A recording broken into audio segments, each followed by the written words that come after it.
The opportunity to provide a thoughtful response. The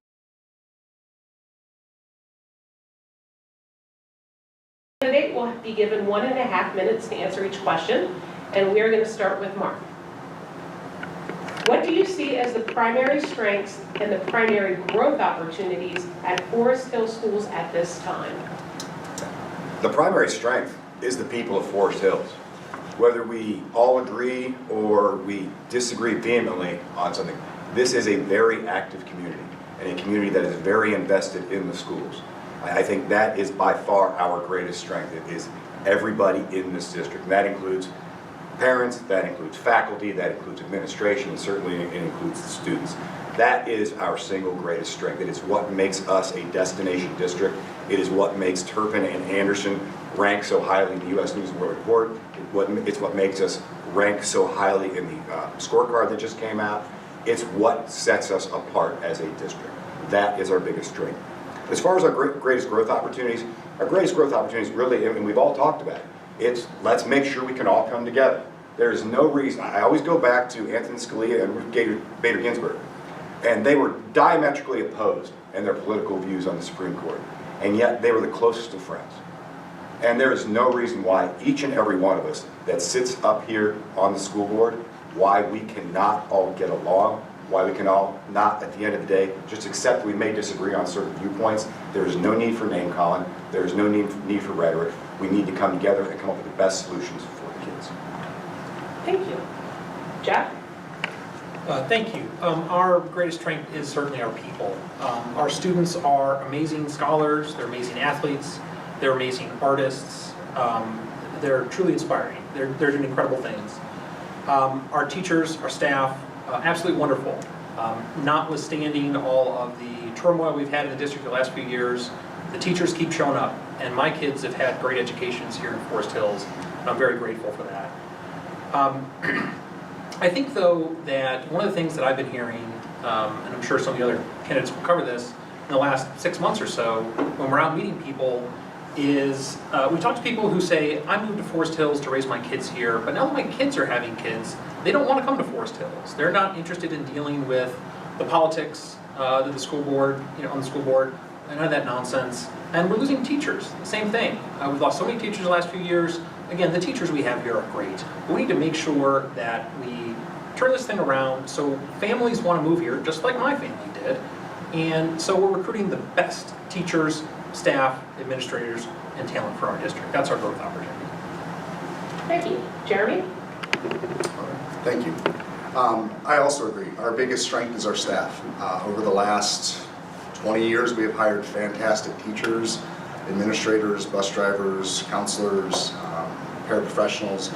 The people who do the work with our kids are top-notch, and they always have been. We have gotten some of the best people in education here in Forest Hills, and I would like to keep that going. A growth spot, I think, looking at our report card, the college, career, workforce, and military readiness, we got a 3 out of 5 stars on that. That is something that that's kind of my specialty. At Loveland, the students I work with and the things that I just talked about contribute directly to that college, career, workforce, military readiness piece. It's not just preparing students for college, which we do have a lot of, but also preparing students for the workforce, for places like the Great Oaks, preparing them for life after education so that we are putting out the best adults that we can. Thank you. Thanks, Jeremy. Erin? I agree, it's the people. Last year, my daughter overestimated her ability to both ride a bicycle and carry a viola at the same time. And I figured this out when she came home without her viola. And I said, well, when are we going to go get your instrument? And she said, Mrs. Main is bringing it. And that was because the crosswalk guard at Summit saw that she was having trouble with it, rescued the viola, and then drove it to our house afterward, because that's the kind of schools we have at Forest Hills. And here this week, I can't tell you how, I'm sure all of you have done the same thing. I can't tell you how many fundraisers I have got for walkathons for the elementary schools who are raising money for their schools, and seeing their passion for their schools and seeing these entrepreneurial kids who are making bracelets and making chocolate dipped marshmallows. I got some of those last night from Wilson. And making lemonade slushies on 8 Mile from kids I had never met before. And my neighbor who went so far beyond her goal through a bake sale and through keychains that she had made just really inspired me about how much kids care about their schools. And the opportunity that I think we have for growth is adjusting to this new world. The changing regulatory landscape is going to be a real issue. And so that's one of the reasons I think we need people who can understand that kind of new environment and help Forest Hills navigate it. Thank you. Forrest. So I actually anticipated this question, and we talked about it. I said, you never want to be the fifth guy. I mean, what do you know? No, that's not the people. No, of course it's the people. I mean, it's the people. We all moved here. The data says that up to 75% of people moved into Anderson Township for the schools. I think it's 99%. We have great restaurants. We have great parks. But we don't, it's not, the reason you come here, there are other places like that, is for our schools. And even if you don't utilize our schools, you come here for that. You come here for the property value. You come here, you can buy a really big house in Hyde Park and send your kids to private school. But you come here because we have options, and the schools are such important. So it's the people that come in. So now we have parents that are demanding of our district. They demand excellence. We've got kids that are pushing hard to meet the expectations of their parents and the other people in the community. And then we have teachers and administrators that are doing their job. So I'm on 30 seconds. So obviously I'm a huge Forest Hills fan, okay? I mean, that's what we're all here for that.